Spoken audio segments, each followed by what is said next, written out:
Morning again, everybody. I'm Harry Smith. We're live in Pella, Iowa on the campus of Central College.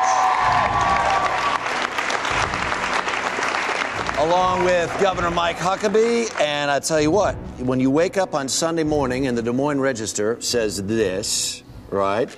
And you wake up on Monday morning and your picture is on the cover of USA Today, something's going your way.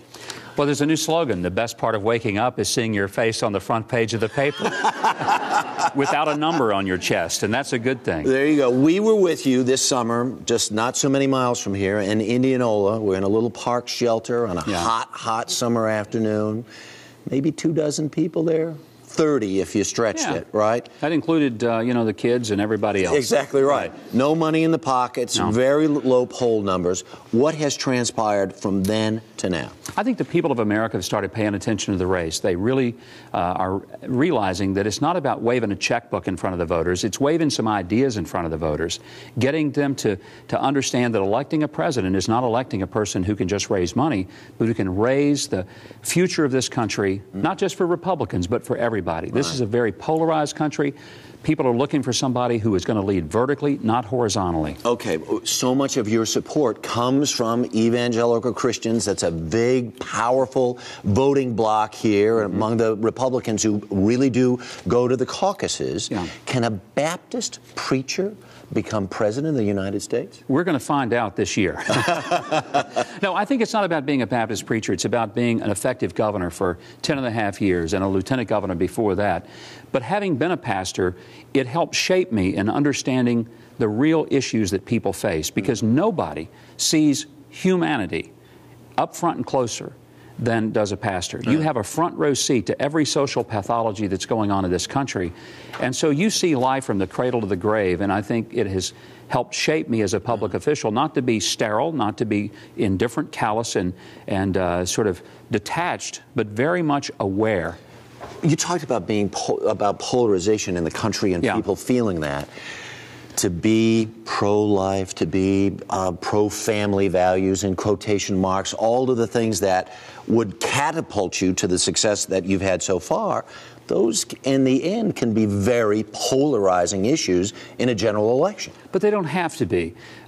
Unfortunately, a lot of times the pro-life issue has been seen as anti-abortion. It's not that for me. It's about the affirmation that every life has intrinsic worth and value. So it's not saying I'm against something.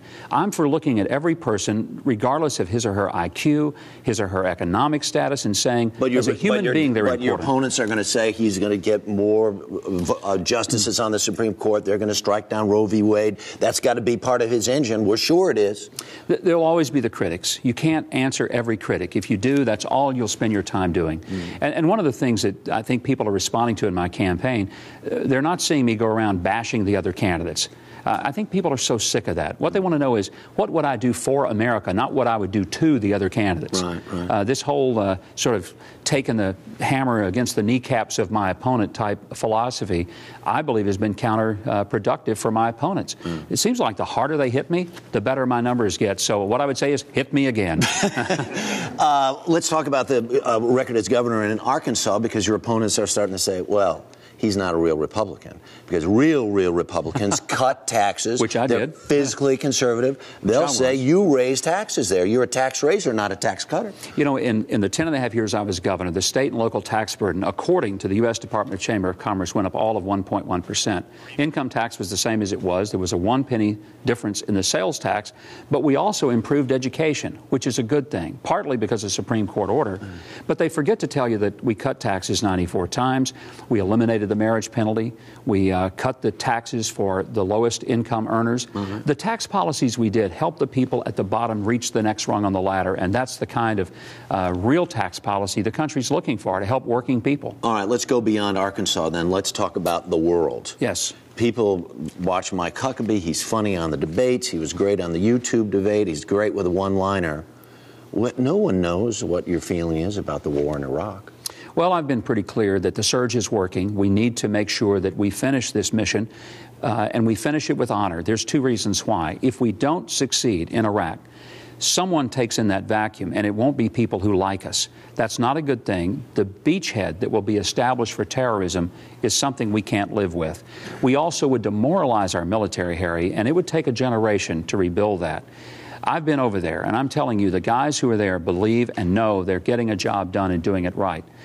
A lot of mistakes made. We all acknowledge it. Right. But the biggest mistake now would be to just leave before we have finished the job that we went there to do. The current occupant of the White House is a former governor. He sought advice from some people who, I suppose over the last 4 years, some folks would say did not give him very good advice. Who would you look to for advice? You're a governor from Arkansas. Yeah. What's your foreign policy team? Who are you gonna rely on? Well, other than Harry Smith, I'll put together a really good group of people. Sometimes that's the question. Gosh, he's been a governor, but so is Bill Clinton. So is Ronald Reagan. And if you think back, Ronald Reagan went into office with this big rap against him. He didn't know anything about foreign policy. He was an actor. He was a governor. What could he possibly do? Within 10 years, there wasn't a Cold War. The Berlin Wall was down, and there wasn't a Soviet Union. Right. I'd say he had a pretty good record. And you know why? It's because he had principles. He had convictions. He knew that America had to be strong. We had to have a strong military because peace is not achieved by being weak. It's achieved by being strong and having the kind of military that nobody out there wants to engage in a battle. Speaking of Russia, Russia is back. Vladimir Putin just got the election he wanted.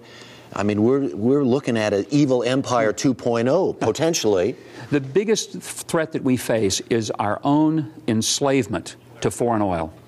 One of the first things that I want to do as president is to accelerate our pace to become energy independent, because if you want to know why we're so afraid of what's going on in Iran, their capacity to build a nuclear reactor is based on oil money. Right. What if they had to finance that reactor by selling rugs? They couldn't do it.